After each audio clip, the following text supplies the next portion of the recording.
Hi ಎಲ್ರಿಗೂ welcome back to my channel. ನಾನು ಜ್ಯೋತಿ. ಎಲ್ಲರೂ ಚೆನ್ನಾಗಿದ್ದೀರಿ ಅಂದ್ಕೊಂಡಿದ್ದೀನಿ. ಹಾಗೆ ಇನ್ನೂ ಯಾರು ನನ್ನ ಚಾನಲ್ನ ಸಬ್ಸ್ಕ್ರೈಬ್ ಮಾಡಿಲ್ಲ, ಪ್ಲೀಸ್ ಸಬ್ಸ್ಕ್ರೈಬ್ ಮಾಡಿ. ಹಾಗೆ ನನ್ನ ಚಾನಲ್ನ ಸಪೋರ್ಟ್ ಮಾಡ್ತಾರೆ. ಇದು ಬಂದು ಗುರುವಾರದ ಲಾಗು. ಗುರುವಾರ ಹಾಗೆ ಶುಕ್ರವಾರದ ಒಂದು ಸ್ಮಾಲ್ ಬಿಟ್ನ ನಿಮ್ಗೆ ಹಂಗೆ ನಾನು ಜಾಯಿನ್ ಮಾಡಿರ್ತೀನಿ. ಸೊ ಹಾಗೆ ಇವತ್ತು ಗುರುವಾರ ಬಂದು ಇವತ್ತು ತಾಯಿ ಚಾಮುಂಡೇಶ್ವರಿ ವರ್ಧಂತಿ ಇದೆ. ಸೊ ಹಾಗೆ ಟೆಂಪಲ್ ಹೋಗಿ ಬರೋಣ ಅಂತ ಅಂದ್ಕೊಂಡ್ವಿ. ಹಾಗೆ ಮಕ್ಕಳಿಗೆಲ್ಲ ಬೇಗ ರೆಡಿ ಮಾಡ್ಕೊಂಡು ಹೋಗೋಣ ಬೇಗ. ತುಂಬ ದಿನ ಆಗಿತ್ತು ಚಾಮುಂಡೇಶ್ವರಿ ದೇವಸ್ಥಾನಕ್ಕೆ ಹೋಗಿ. ಇಲ್ಲಿ ನಮ್ಮ ಹಾಸನಲ್ಲಿ ಅಂದರೆ ಇಲ್ಲಿ ರಿಂಗ್ ರೋಡಲ್ಲಿ ಚಾಮುಂಡೇಶ್ವರಿ ದೇವಸ್ಥಾನ ಇದೆ. ಸೊ ಅಲ್ಲಿಗೆ ಹೋಗೋಣ ಅಂದ್ಕೊಂಡ್ವಿ.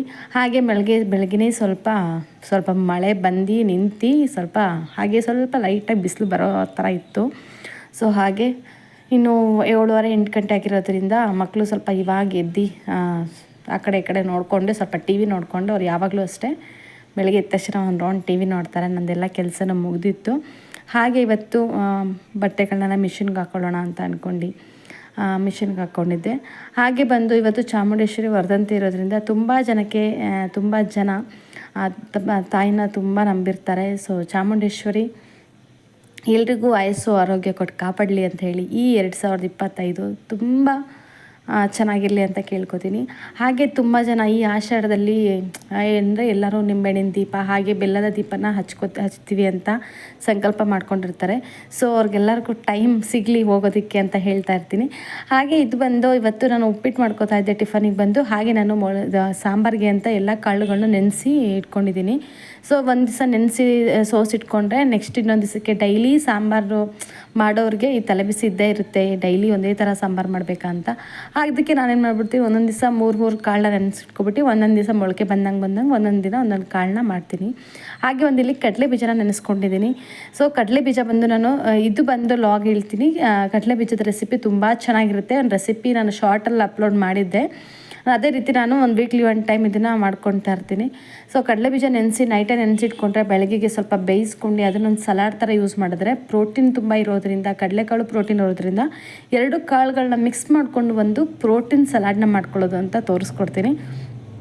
ಹಾಗೆ ಬಂದು ನಾನು ಇಲ್ಲಿ ಇವತ್ತು ಉಪ್ಪಿಟ್ಟು ಮಾಡ್ಕೊಂಡಿದ್ದೆ. ಯಾವಾಗಲೂ ಡ್ರೈ ಆಗಿರೋಂಥದ್ದು ಅಂದರೆ ಹುಡಿ ಆಗಿರೋಂಥ ಉಪ್ಪಿಟ್ಟನ್ನೇ ಮಾಡ್ತಾಯಿದ್ದೆ. ಬಟ್ ಇವತ್ತು ಸ್ವಲ್ಪ ಮೆತ್ತಗೆ ಮಾಡೋಣ, ಅದೊಂಥರ ಟೇಸ್ಟ್ ನೋಡೋಣ ಅಂದ್ಕೊಂಡು ತರಕಾರಿ ಉಪ್ಪಿಟ್ಟನ್ನ ಮಾಡ್ತಾಯಿದ್ದೀನಿ. ಹಾಗೆ ಇದು ಬಂದು ನಾನು ಮಾಮೂಲಿ ದಪ್ಪ ರವೆ ತೊಗೊಂಡಿದ್ದೀನಿ. ನಾನು ಯಾವಾಗಲೂ ಬನ್ಸಿ ರವೆಲ್ಲ ಮಾಡ್ತಾಯಿದ್ದು. ಬನ್ಸಿ ರವೆಲಂತೂ ತುಂಬ ಚೆನ್ನಾಗಿ ಬರುತ್ತೆ. ಬಟ್ ನಾನಿವತ್ತು ಇದೊಂದು ರವೆಲೆ ಟ್ರೈ ಮಾಡೋಣ. ಈ ರವೆ ಯಾವಾಗಲೂ ಅಷ್ಟೇ ಉದುರು ಬರುತ್ತೆ, ಹಾಗೆ ಮೆತ್ತಗೂ ಆಗುತ್ತೆ. ಒಬ್ಬೊಬ್ಬರಿಗೆ ಮೆತ್ತಗಿದ್ರೆ ತುಂಬ ಇಷ್ಟ ಆಗುತ್ತೆ. ನನಗೆ ಸ್ವಲ್ಪ ಹುಡಿನೇ ಇದ್ದರೆ ಚೆಂದ ಇಷ್ಟಪಡ್ತೀನಿ ನಾನು. ಇದು ಬಂದು ಇವತ್ತು ಮೆತ್ತಗೆ ಮಾಡಿದ್ದೀನಿ. ಮಕ್ಳಿಗೊಂಪ ಸ್ವಲ್ಪ ಸ್ಕೂಲಿಗೆ ಚೆನ್ನಾಗಿರಲಿ, ಉದ್ರು ಇದು ಒಂಥರ ಚೆನ್ನಾಗಿರಲ್ಲ, ಮೆತ್ತಗಿರೋ ಸ್ವಲ್ಪ ಚೆನ್ನಾಗಿ ತಿಂತಾರೆ ಅಂತ. ಹಾಗೆ ಬಂದರೆ ಪಾತ್ರೆಗಳೆಲ್ಲ ರಾಶಿ. ನಾನು ಯಾವತ್ತೇ ಪಾತ್ರೆಗಳನ್ನೆಲ್ಲ ನೈಟೇ ವಾಶ್ ಮಾಡಿ ಇಟ್ಕೊಡ್ತೀನಿ. ಯಾವಾಗಲೂ ಅಷ್ಟೇ ಅವಾಗ ಮಾಡ್ಕೊಂಡಿದ್ದು ಅವಾಗ ಕೆಲಸಗಳು ಅವಾಗಲೇ ಮುಗಿಸ್ಕೊಬಿಟ್ರೆ ಒಳ್ಳೆಯದು ಅಂತ. ಇದು ಬಂದು ಮಾರ್ನಿಂಗ್ ಇವಾಗ ತಿಂಡಿ ತಿಂದಿರೋ ಪಾತ್ರೆಗಳೆಲ್ಲ ವಾಶ್ ಮಾಡಿ ಇಟ್ಕೋಬೇಕು. ಹಾಗೆ ಬಂದು ಮಧ್ಯಾಹ್ನ ಸ್ವಲ್ಪ ದೇವಸ್ಥಾನಕ್ಕೆ ಹೋದ್ರೆ ಲೇಟ್ ಆಗುತ್ತೆ ಅಂತ ಬೆಳಗ್ಗೆ ನಾನೆಲ್ಲ ರೆಡಿ ಮಾಡಿ ಇಟ್ಕೊಂಡು ಮಸಾಲೆ ಸಮೇತ ರೆಡಿ ಮಾಡಿ ಇಟ್ಕೊಂಡು ಸಾಂಬಾರು ಮಾಡೋಗ್ಬಿಡೋಣ ಅಂತ ಅಂದ್ಕೊಂಡು ಎಲ್ಲನೂ ರೆಡಿ ಮಾಡಿ ಇಟ್ಕೊಂಡಿದ್ದೀನಿ. ಸೊ ಮಕ್ಕಳನ್ನ ಸ್ಕೂಲಿಗೆ ಕಳಿಸಿದ ತಕ್ಷಣ ನನ್ನ ಈ ರೊಟೇಷನ್ ಎಲ್ಲ ಸ್ಟಾರ್ಟ್ ಆಗುತ್ತೆ, ರೋಟೀನ್ಗಳೆಲ್ಲ. ಹಾಗೆ ಬಂದು ತಿಂಡಿ ತಿಂದ್ಕೊಂಡು ಸ್ವಲ್ಪ ಮಸಾಲೆಗೆಲ್ಲ ಮಾಡ್ಕೊಂಡು ರುಬ್ಕೊಂಡು ತಿಂಡಿ ಮಾಡ್ಕೊಂಡು ಪಾತ್ರೆ ಎಲ್ಲ ವಾಶ್ ಮಾಡ್ಕೊಂಡು ನೆಕ್ಸ್ಟು ಏನು ಕೆಲಸಗಳಿದೆ ಅದು ಮಾಡ್ಕೊಳ್ಳೋಣ ಅಂತ ಬಂದ್ಕೊಂಡೆ. ಹಾಗೆ ಬಂದೆಲ್ಲ ಕೆಲಸ ಮುಗಿಸ್ಕೊಂಡು ನಾನು ಮಧ್ಯಾಹ್ನದ ವ್ಲಾಗ್ ಇದು ಕಂಟಿನ್ಯೂ ಮಾಡ್ತಾಯಿದ್ದೀನಿ. ಸೊ ದೇವಸ್ಥಾನಕ್ಕೆ ಅಂತ ಹೊರಟ್ವಿ. ನಾನು ಮತ್ತು ನನ್ನ ಫ್ರೆಂಡ್ ಇಬ್ಬರೂ ಹೋಗ್ತಾಯಿದ್ದೀವಿ. ನಮ್ಮ ಮನೆಯಿಂದ ಒಂದು 10 ನಿಮಿಷ ಆಗ್ಬೋದಷ್ಟೇ ದೇವಸ್ಥಾನಕ್ಕೆ. ಸೊ ಹಾಗಾಗಿ ನಾನು ಇಟ್ಕೊಂಡೇ ಹೋಗ್ತಾಯಿದ್ದೀವಿ. ಬಟ್ ಗೊತ್ತಲ್ಲ, ರೋಡಲ್ಲಿ ಟ್ರಾಫಿಕ್ ಜಾಸ್ತಿ. ನಾನು ನಿಜ ಟ್ರಾಫಿಕಲ್ಲಿ ಸ್ವಲ್ಪ ಹೋಗೋದಂದರೆ ತುಂಬ ಹೆದರಿಕೆ, ಭಯ ಅನಿಸುತ್ತೆ. ಸೊ ಹಾಗಾಗಿ ಫ್ರೆಂಡ್ ಅದ್ರ ಜೊತೆನೇ ಹೋಗಿ ಕೈ ಇಟ್ಕೊಂಡು ಹೋಗ್ತಾಯಿದ್ದೆ. ಅವಳು ಇಷ್ಟು ಎದುರುತ್ತೀಯ ಅಂತ ಹೇಳ್ತಾಯಿದ್ಲು, ನಗಾಡ್ತಾಯಿದ್ಲು. ಸೊ ನನಗೆ ಹಂಸಿದ್ದಾಗ ಸ್ವಲ್ಪ ಇದ್ರಿಗೆ ಆ ಕಡೆಯಿಂದ ಫೋರ್ಸಾಗಿ ಗಾಡಿ ಬರ್ತಾ ಇರುತ್ತೆ. ಸೊ ಒಂದು 5 ನಿಮಿಷ ನಿಧಾನವಾಗಿ ನಾವೇ ಹೋದರೆ ಬೆಟರ್ ಅಂತ ನನಗನ್ಸುತ್ತೆ. ಹಾಗೆ ಬಂದು ಮನೆಯಲ್ಲಿ ನಾನಿವತ್ತು ಮಡ್ಲಕ್ಕಿ ಕೊಡಬೇಕಿತ್ತು. ನಾನು ದೇವರಿಗೆ ಬೇಡ್ಕೊಂಡಿದ್ದೆ, ಈಡೇರಿದ್ರೆ ಮಡ್ಲಕ್ಕಿ ಕೊಡ್ತೀನಿ ಅಂತ. ಸೊ ಈಡೇರಿದ್ರಿಂದ ನಾನಿವತ್ತು ಮಡ್ಲಕ್ಕಿ ನಿಜ ತುಂಬ ಲೇಟ್ ಆಗಿದೆ ನಾನು ಕೊಡೋದಕ್ಕೆ. ನಾನು ಹೇಳೋದೊಂದು ಸಜೆಷನ್ ಅಂದರೆ ನನ್ನ ವ್ಯೂವರ್ಸ್ಗಳಿಗೆ, ನಾವು ಯಾವಾಗ ಏನು ಹರಕೆನ ಮಾಡ್ಕೊಂಡಿರ್ತೀವಿ ಪ್ಲೀಸ್ ಆದಷ್ಟು ಬೇಗ ಕೊಟ್ಬಿಡಿ ಅಂತ ಹೇಳ್ತೀನಿ. ನಂಗೆ ತುಂಬ ಲೇಟ್ ಆಯಿತು. ತುಂಬ ಸಲ ಹೋಗೋಣ ಅಂದ್ಕೊಂಡು ಹೋಗೋಕ್ಕೆ ಆಗ್ತಾ ಇರಲಿಲ್ಲ. ಹಾಗಾದಕ್ಕೆ ಸ್ವಲ್ಪ ಕೆಲಸಗಳೆಲ್ಲ ವಿಳಂಬ ಆಗ್ತಾ ಇರುತ್ತೆ. ಸೊ ಆಮೇಲೆ ಅಂತರೂ ಬಂದು ದೇವರೇನೋ ಅಂತ ಹೇಳ್ತೀವಲ್ಲ, ವರ್ಧಂತಿ ದಿವಸನೇ ಕೊಡಬೇಕು ಅಂತ ಏನೋ ದೇವ್ರು ಅಂದ್ಕೊಂಡಿತ್ತೋ ಏನೋ ಗೊತ್ತಿಲ್ಲ, ಇಸ್ಕೊಳ್ಳೋಣ ಅಂತ. ಸೊ ಹಾಗಾಗಿ ಇವತ್ತು ದೇವ್ರದ್ದು ಹುಟ್ಟಿದ ದಿನವಾಗಿರೋದ್ರಿಂದ ನನಗೆ ಅವತ್ತಿನ ದಿವಸನೇ ದೇವರಿಗೆ ಮಡ್ಲಕ್ಕಿ ಕೊಡುವಂಥ ಭಾಗ್ಯನೂ ನನಗೆ ಸಿಕ್ತು. ಸೊ ಹಾಗಾಗಿ ನಮ್ಮ ಊರಿನ ಹಾಸನದಲ್ಲಿರುವಂತಹ ರಿಂಗ್ ರಸ್ತೆಯಲ್ಲಿರೋ ಚಾಮುಂಡೇಶ್ವರಿ ತಾಯಿ ದೇವಸ್ಥಾನಕ್ಕೆ ಬಂದ್ವಿ. ಸೊ ನಾವು ಒಂದು ಹೇಳೋದು ಎಲ್ಲ ವಸ್ತುಗಳನ್ನ ನೀವು ಮಾರ್ಕೆಟಲ್ಲಿ ಮನೇಲೇ ತೊಗೊಂಡೋಗ್ಬಿಡಿ. ಬಂದು ಹೇಳೋದಂದರೆ ತುಂಬ ಕಾಸ್ಟ್ಲಿ. ದೇವಸ್ಥಾನದ ಅಕ್ಕಪಕ್ಕ ಇರೋ ಅಂಗಡಿಗಳಿಗೆ ನಾವು ಕೇಳಿದ್ರೆ ತುಂಬ ಕಾಸ್ಟ್ಲಿ ಹೇಳ್ತಾರೆ ಎಲ್ಲನೂ. ಹೂನು 70 ರೂಪಾಯಿ 80 ರೂಪಾಯಿ, ಬಾಳೆಹಣ್ಣು ತುಂಬ ಅಂಗಡಿಗಳಿಗೆ ನಾವು ನಿಯರ್ ಬೈ ಅಂಗಡಿಗಳಿಗೆ ಅಲ್ಲೋಗಿ ತೊಗೊಳೋದಕ್ಕೂ ತುಂಬ ಸಖತ್ತು ರೇಟ್ ಡಿಫ್ರೆನ್ಸ್ ಇರುತ್ತೆ. ಹಾಗೆ ಬಂದು ಇವತ್ತು ವರ್ಧಂತಿ ಇರೋದ್ರಿಂದ ಅನ್ನ ಸಂತರ್ಪಣೆ ಇತ್ತು. ಹಾಗೆ ತುಂಬ ರಶ್ ಇತ್ತು. ಮತ್ತು ಹೇಳಬೇಕಂದ್ರೆ ಸಖತ್ ರಶ್. ನಾನು ನಿಜ ನನ್ನ ವೀಡಿಯೋಸ್ಗಳನ್ನ ಮಾಡೋಕ್ಕಾಗಲಿಲ್ಲ, ಎಷ್ಟು ಬೇಕಷ್ಟು ಕ್ಯಾಪ್ಚರ್ ಮಾಡ್ಕೊಂಡು. ನನಗೆ ಫಸ್ಟ್ ಅಲ್ಲಿ ಮಡ್ಲಕ್ಕಿ ಕೊಟ್ಟು ಪೂಜೆ ಮಾಡಿಸ್ಕೊಂಡ್ರೆ ಸಾಕು ಅನ್ನೋಂಗಾಗ್ತು. ನೂಕು ನುಗ್ಲಲ್ಲಿ ನಂಗೆ ಸ್ವಲ್ಪ ಭಯ ಆಗುತ್ತೆ. ಸೊ ಹಾಗಾಗಿ ಅಲ್ಲೇ ಸ್ವಲ್ಪ ಕಾಲೆಲ್ಲ ವಾಶ್ ಮಾಡ್ಕೊಂಡು ದೇವಸ್ಥಾನಕ್ಕೆ ಹೋದ್ವಿ. ದೇವ್ರದ್ದು ಅಂತ ಹೇಳಿದ್ರೆ ತಾಯಿಯ ದರ್ಶನ ಅಂತೂ ತುಂಬ ಚೆನ್ನಾಗಿತ್ತು. ತುಂಬ ಚೆನ್ನಾಗಿ ಅಲಂಕಾರ ಮಾಡ್ತಾರೆ. ಈ ಆಷಾಢದ 5 ವಾರಗಳು ಸಮೇತ ಒಂದೊಂದ್ಸಲ 4 ಸಿಗುತ್ತೆ, ಒಂದು ಸಲ 5 ಸಿಗುತ್ತೆ. ವರ್ಧಂತಿನೂ ಸೇರಿ ಒಂದು 5 ವಾರ ಅಂತ ಅಂದ್ಕೊಂಡ್ರು. ಮೊದಲನೇ ವಾರ ಒಂದು ಬಳೆಗಳ ಅಲಂಕಾರ, ಒಂದೊಂದು ವಾರ ಒಂದೊಂದು ಅಲಂಕಾರ ಮಾಡ್ತಾರೆ. ಒಂದಿನ ಫುಲ್ಲು ಬಳೆಗಳ ಅಲಂಕಾರ ಮಾಡ್ತಾರೆ, ಒಂದಿನ ತರಕಾರಿ ಅಲಂಕಾರ ಮಾಡ್ತಾರೆ, ಒಂದಿನ ಹಣ್ಣಿನ ಅಲಂಕಾರ ಮಾಡ್ತಾರೆ, ಇನ್ನೊಂದು ದಿನ ತಾಯಿಗೆ ಈ ಫುಲ್ಲು ಹೇಳ್ತೀವಂದರೆ ವಸ್ತ್ರ ಅದು ಅಲಂಕಾರ ಮಾಡಿರ್ತಾರೆ. ಎಷ್ಟು ಚೆನ್ನಾಗಿರುತ್ತೆ ಅಂದರೆ ದೇವ್ರನ್ನ ನೋಡೋದಕ್ಕೆ ಎರಡು ಕಣ್ಣು ಸಾಲದು ಅಂತ ಹೇಳ್ತೀವಲ್ವ, ಅಷ್ಟು ಚೆನ್ನಾಗಿ ಅಲಂಕಾರ ಮಾಡಿರ್ತಾರೆ.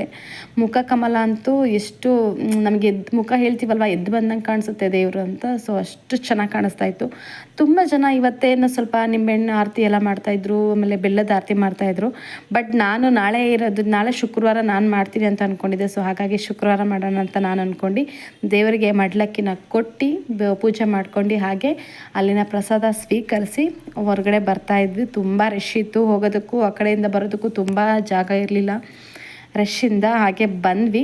ನಾಳೆ ಬಂದು ಕಾಲಾಷ್ಟಮಿ ಇದೆ, ಅಂದರೆ ಇವತ್ತು ನಾನು ಹೇಳ್ತಿರೋದು ಇದು ಶುಕ್ರವಾರ ವ್ಲಾಗ್ನ ಕಂಟಿನ್ಯೂ ಮಾಡ್ತಾಯಿದ್ದೀನಿ. ಗುರುವಾರದ್ದು ನಾನು ಹೇಳಿದ್ದೀನಿ ಇಷ್ಟು ತನಕ, ಇದೆಲ್ಲ ಗುರುವಾರದ ವ್ಲಾಗ್ ನಾನು ತೋರಿಸ್ತಾ ಇರೋದು. ನಾಳೆ ಬಂದು ಅಂದರೆ ನಾನು ಇವತ್ತು ಹೇಳ್ತಿರೋದು ಶುಕ್ರವಾರ ಕಾಲಾಷ್ಟಮಿ ಇದೆ. ಸೊ ಯಾರ್ಯಾರು ಆಷಾಢದಲ್ಲಿ ನೀವು ನಿಂಬೆ ಹಣ್ಣಿನ ದೀಪ ಅಂತ ಹಚ್ತೀವಿ ಅಂದ್ಕೊಂಡಿರ್ತೀರ, ಬೆಲ್ಲದ ಆರತಿ ಮಾಡ್ಕೊಂಡು ಇಷ್ಟಾರ್ಥಗಳು ಈಡೇರಬೇಕು ಅಂದರೆ ಕಾಲಾಷ್ಟಮಿ ದಿವಸ ನೀವು ಏನೇ ಕೆಲಸ ಮಾಡಿದ್ರೂ ತುಂಬ ಒಳ್ಳೆಯದಾಗುತ್ತೆ ಅಂತ ಹೇಳ್ತಾರೆ. ಸೊ 4ನೇ ಆಷಾಢ ಶುಕ್ರವಾರ ಇರೋದು. ನೆಕ್ಸ್ಟ್ ಶುಕ್ರವಾರ ಬಂದು ನಿಮಗೆ ಶ್ರಾವಣಕ್ಕೆ ಬಿದ್ದುಬಿಡುತ್ತೆ. ಸೊ ಹಾಗಾಗಿ ಹೋಗಬೇಕಾಗಿರೋಲ್ಲ ಇವತ್ತು ಅಂದರೆ ಈ ಶುಕ್ರವಾರನೇ ಹೋಗಿ. ಸಂಜೆ ಇನ್ನೂ ಟೈಮ್ ಇದೆ, ಹೋಗಿ ತುಂಬ ಜನಗಳು ಇದನ್ನೆಲ್ಲ ತಿಳ್ಕೊಂಡಿರ್ತಾರೆ. ಬಟ್ ನನಗೆ ತಿಳಿದಿರೋಷ್ಟು ನಾನು ಹೇಳ್ತಾ ಇದ್ದೀನಿ. ನಾನು ಹಾಗಾಗಿ ಸ್ವಲ್ಪ ಅವತ್ತಿನ ದಿವಸನೂ ಹೋಗೋಣ ಅಂದ್ಕೊಂಡು ಇವತ್ತು ಶುಕ್ರವಾರ. ಇವತ್ತು ಬಂದು ನಾನು ಬೆಳಗ್ಗೆನೇ ಹೋಗಿ ಬಂದೆ ದೇವಸ್ಥಾನಕ್ಕೆ. ಇದು ಬಂದು ಗುರುವಾರದ್ದು ತಾಯಿ ವರ್ಧಂತಿಯ ದಿವಸದಿಂದ ಇರೋದು ಅಲಂಕಾರ. ತುಂಬ ಚೆನ್ನಾಗಿ ಅಲಂಕಾರ ಮಾಡಿದರು. ನನಗೆ ತುಂಬ ಒಂಥರ ಖುಷಿ ಅನ್ನಿಸ್ತು ತಾಯಿ ಚಾಮುಂಡೇಶ್ವರಿಯನ್ನು ನೋಡಿ. ನಾವಂತೂ ಮೈಸೂರು ಚಾಮುಂಡೇಶ್ವರಿಗೆ ಹೋಗೋದಕ್ಕಂದರೆ ತುಂಬ ರಶ್ ಅಂತ ನೋಡ್ಬಿಟ್ಟು ಹೋಗೋದಕ್ಕಾಗ್ತಾಯಿಲ್ಲ. ಈಗ ಮಕ್ಕಳನ್ನೆಲ್ಲ ಹೇಳ್ಕೊಂಡು ಹೋಗಬೇಕು, ಸೊ ಆ ಥರ. ಬಟ್ ನಮ್ಮ ಹತ್ರನೇ ಅಲ್ಲೇ ಇರುವಂತಹ ನಮ್ಮ ಚಾಮುಂಡೇಶ್ವರಿ ಈ ತಾಯಿನೂ ಇಬ್ಬರು ತಾಯಿನೂ ಒಂದೇ. ಸೊ ಹಾಗಾಗಿ ಇಬ್ಬರೂ ಒಬ್ಬರೇ ಅಂದ್ಕೊಂಡು ಎಷ್ಟು ಚೆನ್ನಾಗಿ ಅಲಂಕಾರ ಮಾಡಿದರು ಅಂದರೆ ನೀವು ಮುಖ ನೋಡ್ತಿರ್ಬೋದು, ಎಷ್ಟು ಚೆನ್ನಾಗಿ ಕಾಣಿಸ್ತಾ ಇತ್ತು ದೇವರು ಅಂದರೆ. ತುಂಬ ನನಗಂತೂ ತುಂಬ ಖುಷಿ ಆಯಿತು. ಆ ಮುಖದ ಕಮಲ ನೋಡ್ಬೋದು, ನೀವು ಅಲಂಕಾರ ನೋಡ್ಬೋದು, ತುಂಬ ಚೆನ್ನಾಗಿತ್ತು. ಸೊ ಗುರುವಾರ ಹಾಗೆ ನೆಡ್ಕೊಂಡು ಇವತ್ತು ಗುರುವಾರ ನೆನ್ನೆ ಇದ್ದಿದ್ದರಿಂದ ನಾವು ಹಾಗೆಯೇ ರಾಘವೇಂದ್ರ ಮಠಕ್ಕೆ ಹೋಗಬೇಕು ಅಂದ್ಕೊಂಡು, ಯಾವಾಗಲೂ ಅಷ್ಟೇ ನಾವು ಇಷ್ಟಪಟ್ಟ ದೇವ್ರನ್ನ ಹೋಗಬೇಕಂದ್ರೆ ಸ್ವಲ್ಪ ನೆಡ್ಕೊಂಡು ಹೋಗ್ತಾ ಇರ್ತೀವಿ. ಸೊ ಹಾಗೆ ಮುಗಿಸ್ಕೊಂಡು ನೆಕ್ಸ್ಟ್ ನಂತರ ಬಂದ್ವಿ ಮಠಕ್ಕೆ. ಸೊ ಅಲ್ಲೂ ತುಂಬ ಕ್ಯೂ. ಯಾಕಂದರೆ ನಾನು ಮೊದಲಿನ ಯಾವಾಗಿಂದ ನಾನು ಚಿಕ್ಕ ವಯಸ್ಸಿಂದ ನಾನು ಹೋಗೋಕ್ಕೆ ಸ್ಟಾರ್ಟ್ ಮಾಡ್ಕೊಂಡಿದ್ದೆ ರಾಘವೇಂದ್ರ ಮಠಕ್ಕೆ. ನಿಜ ಹೇಳಬೇಕು ಅಂದರೆ ಜನನೇ ಇರ್ತಾ ಇರಲಿಲ್ಲ ಫಸ್ಟು ಸ್ಟಾರ್ಟಿಂಗಲ್ಲಿ. ಹೋದರೆ ಆರಾಮಾಗಿ ಒಂದು ದೇವಸ್ಥಾನಕ್ಕೆ ಹೋಗಿ ಜನ ಇರ್ತಿಲ್ಲ, ಕೈ ಮುಕ್ಕೊಂಡು ಮಾಡ್ಕೊಂಡು ಬರ್ತಾಯಿದ್ವಿ.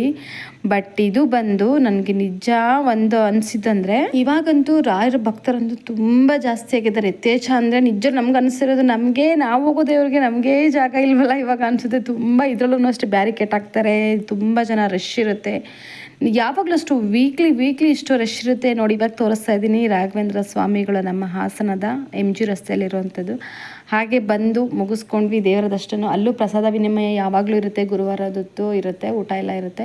ಸೊ ನಾವು ಚಾಮುಂಡೇಶ್ವರಿ ದೇವಸ್ಥಾನದಲ್ಲಿ ಅಂತಲೇ ಪ್ರಸಾದ ತೊಗೊಂಡಿದ್ವಿ. ಸೊ ಇಲ್ಲೂ ತುಂಬ ರಶ್ ಇರೋದ್ರಿಂದ ಸದ್ಯ ಮನೆಗೆ ಬಂದರೆ ಸಾಕು ಅನ್ನಂಗಾಗಿತ್ತು. ದೇವ್ರ ದರ್ಶನ ಒಂದು ಸಾಕಪ್ಪ ಅಂದ್ಕೊಂಡು ಮುಗಿಸ್ಕೊಬಂದು ಸ್ವಲ್ಪ ಟೈಮ್ ಪಾಸ್ ಮಾಡ್ಕೊಳ್ಳೋಂಥ ಇಲ್ಲಿ ಚೌಕಾಬಾರ ಆಟ ಆಡ್ಕೊಂಡ್ವಿ. ಸೊ ಎಷ್ಟೋ ವರ್ಷಗಳಾಗಿತ್ತು ಆಟಾಡಿ. ಈಗಿನ ಬ್ಯುಸಿ ಶೆಡ್ಯೂಲ್ ಅಂತ ಹೇಳ್ತೀವಲ್ವ, ಒಂಥರ ಕಿರಿಕಿರಿ, ಮಾನಸಿಕ ಒತ್ತಡ ಇದರಲ್ಲಿ ಇದೊಂದು ಆಟಗಳು ನಮಗೆ ಸ್ವಲ್ಪ ಮನಸ್ಸಿಗೆ ನೆಮ್ಮದಿ ಅಂತ ಹೇಳ್ತೀವಲ್ಲ, ಸುಕೂನ್ ಅಂತ ಹೇಳ್ತೀವಿ, ಅದೊಂದು ನೆಮ್ಮದಿ ಅಂತ ಸಿಗ್ತಾಯಿತ್ತು ಶಾಂತವಾಗಿ. ಸೊ ಈ ಆಟ ಆಡೋದಲ್ಲಿ ನಾವು 3 ಜನ, ನನ್ನ ಇನ್ನೊಬ್ಬ ಫ್ರೆಂಡ್ ನಾಗು ಅಂತ ಇದ್ದಾರೆ, ಸೊ ಅವ್ರ ಜೊತೆ ಆಡ್ಕೊಂಡು ಮನೇಲಿ ಅವ್ರ ಮನೇಲಿ ಸೊ ಲಾಸ್ಟ್ ವಿನ್ ಆಗಿದ್ದು ನಾನೇ. ನಂಗೆ ತುಂಬ ಖುಷಿ ಆಯಿತು ವಿನ್ ಆಗಿದ್ದು. ಹಾಗೆ ಬಂದು ಸಂಜೆ ಬಂದು ಈವ್ನಿಂಗ್ ನಾನು ಹೇಳಿದೆ ಅಲ್ವಾ ನಿಮಗೆ ಒಂದು ಪ್ರೋಟೀನ್ದು ತೋರಿಸ್ತೀನಿ ಅಂತ. ಸೊ ಇದು ಬಂದು ನಾನು ಕಡಲೆಕಾಳು ಹಾಗೆ ನಾನು ಕಡಲೆ ಬೀಜನ ಎರಡನ್ನೂ ಬೇಯಿಸ್ಕೊತಾ ಇದ್ದೀನಿ. ಸ್ವಲ್ಪ ಸಾಫ್ಟಾಗಿ ಸ್ಮೂತ್ ಆದರೆ ಸಾಕು, ನಿಮಗೆ ಸ್ವಲ್ಪ ಲೈಟಾಗಿ ಬೆಂದಿದ್ರೆ ಸಾಕು, ತುಂಬ ಚೆನ್ನಾಗಿರುತ್ತೆ.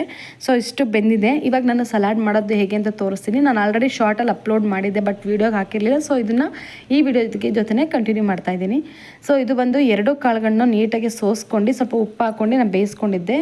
ಸೊ ಇವಾಗ ಬೇಯಿಸ್ಕೊಂಡು ತೆಗೆದಿಟ್ಕೊಂಡಿದ್ದೀನಿ. ಇದಕ್ಕೆ ನಾನು ಸಣ್ಣಗೆ ಹೆಚ್ಚಿರುವಂತಹ 1 ಟೊಮೆಟೋನ ಹಾಕೋತಾ ಇದ್ದೀನಿ. ಅದಕ್ಕೆ ಅದು ಅಷ್ಟೇ, ನೀವು 2 ಬೇಕು 2 ಹಾಕೋಬೋದು. ಇಲ್ಲಿ ಬಂದ ಆಮೇಲೆ 1 ಈರುಳ್ಳಿ, ದಪ್ಪ ಈರುಳ್ಳಿನ ಸಣ್ಣದಾಗಿ ಹೆಚ್ಚಿಟ್ಕೊಂಡು ಹಾಕ್ಕೊಂಡಿದ್ದೀನಿ.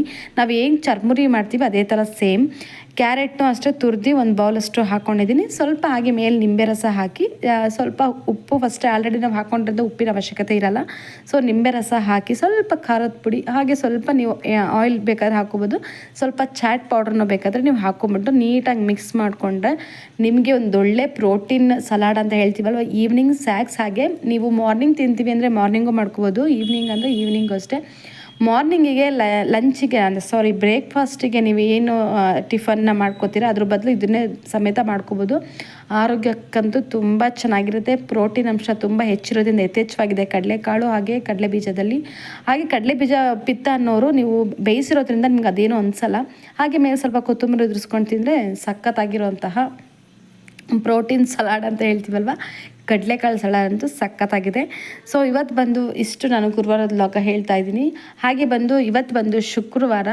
ಸೊ ನಾನು ಶುಕ್ರವಾರ ಇವತ್ತು ನಿಂಬೆಹಣ್ಣಿನ ಆರತಿ ಮಾಡಬೇಕಿತ್ತು. ನಾನು 3 ವಾರನೂ ಹೋಗೋಕ್ಕಾಗಿರಲಿಲ್ಲ. ಸೊ ಇದು 4ನೇ ವಾರ, ಆಷಾಢದ 4ನೇ ವಾರ ಎಂಡ್ ಅಂದ್ಕೊಂಡು ನೆಕ್ಸ್ಟಿಗೆ ಶುಕ್ರವಾರ ಹೋಗೋಕ್ಕಾಗಲ್ಲ. ಸೊ ಹಾಗಾಗಿ ಇವತ್ತು ನಾನು ನಿಂಬೆಹಣ್ಣು ಆರತಿನ ಮಾಡಿ ತೊಗೊಂಡೋಗಿದ್ದೆ ದೇವ್ರಿಗೆ. ಸೊ ಎಲ್ಲನೂ ಅಲ್ಲೇ ಮಾಡ್ಕೊಂಡು ಅಲ್ಲೇ ಆರತಿ ಮಾಡಿ ಬರಬೇಕು. ಮನೆಯಿಂದ ಯಾವುದೇ ರೀತಿ ಎಲ್ಲ ನಿಂಬೆಹಣ್ಣು ಕಟ್ ಮಾಡಿ ಇಟ್ಕೊಂಡು ಹೋಗೋದೆಲ್ಲ ಮಾಡ್ಕೊಳಕ್ಕೆ ಹೋಗಬೇಡಿ. ಸೊ ತುಂಬ ಜನಕ್ಕೆ ಗೊತ್ತಿರುತ್ತೆ, ನಾನು ಹೇಳಬೇಕು ಅವಶ್ಯಕತೆ ಇಲ್ಲ. ಸೊ ಅದು ಬಂದು ರಾಹುಕಾಲದಲ್ಲೇ ಮಾಡಬೇಕು ಅಂತ ಹೇಳ್ತಾರೆ. ರಾಹುಕಾಲ ಇಲ್ಲ ಅಂದರೂ 12 ಗಂಟೆ ಮೇಲೂ ಮಾಡ್ಕೋಬೋದು. ಹಾಗೆ ಬಂದು ಇದು ಶುಕ್ರವಾರದ ನಮ್ಮ ಹಾಸನದ ಚಾಮುಂಡೇಶ್ವರಿ ರಿಂಗ್ ರೋಡ್ ರಸ್ತೆ ಚಾಮುಂಡೇಶ್ವರಿ ಅಲಂಕಾರ ನೋಡಿ ಕಣ್ ತುಂಬ್ಕೊಳ್ಳಿ. ಹಾಗೆ ನಾನು ಇವತ್ತು ಹೋಗಿ ತಾಯಿಯ ದರ್ಶನ ಪಡ್ಕೊಂಡು ಆಶೀರ್ವಾದ ಪಡ್ಕೊಬಂದೆ. ಸೊ ಇವತ್ತಿನ ವ್ಲಾಗ್ನ ಇಲ್ಲಿಗೆ ಎಂಡ್ ಮಾಡ್ತಾ ಇದ್ದೀನಿ. ಸೊ ಇಷ್ಟ ಆದರೆ ಪ್ಲೀಸ್ ಒಂದು ಲೈಕ್ ಮಾಡಿ, ಹಾಗೆ ಸಬ್ಸ್ಕ್ರೈಬ್ ಮಾಡಿ. Don't forget to subscribe and thanks for the watching.